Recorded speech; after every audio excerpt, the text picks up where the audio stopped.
At least 26 combatants and an unconfirmed number of bystanders were killed in a tribal clash in Papua New Guinea's highlands on the 18th of February.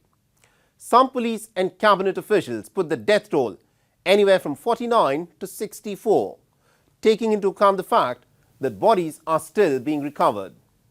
The military had in fact deployed as many as about 100 troops to the area, but they remain woefully outnumbered, outgunned and ineffective. The incident in the early hours of Sunday put an escalating internal security problem under the lens in the South Pacific island nation. Recently, the strategically vital island nation has garnered close military attention from the rival powers, that is the United States and China. Our next report gets you more details. Papua New Guinea is a diverse, developing, mostly rural nation of subsistence farmers. An Australian colony prior to gaining independence in 1975, the country is rich in resources including gold, nickel and natural gas. As many as 839 languages are known to exist here, making it one of the most linguistically diverse nations in the world. Strategically significant, it is the most populous nation in South Pacific after Australia with about 10 million people. Historically, however, it has struggled to contain escalating tribal violence and civil unrest in remote regions. Tribal warfare in Papua New Guinea's highlands is a centuries-old affair, which again came to the fore on the 18th of February with dozens of bloodied bodies found along a remote stretch of road in the Inga province. Prime Minister James Marape expressed deep concern and called on warring tribes to lay down their arms. Great concern for what is happening in Inga province. To lose one life, let alone many lives, does not evade our consciousness and our concern. As Prime Minister, I'm deeply moved by this. I'm very, very concerned. I'm very, very angry. I want to relate to our youths who are holding guns up there.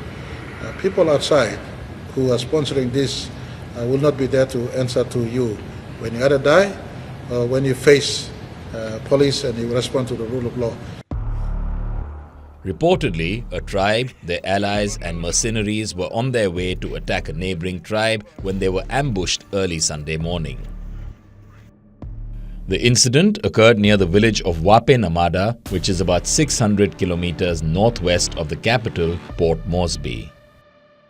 Police said the gunmen had used a veritable armory, including SLR, AK-47, M4, AR-15 and M16 rifles, as well as pump-action shotguns and homemade firearms.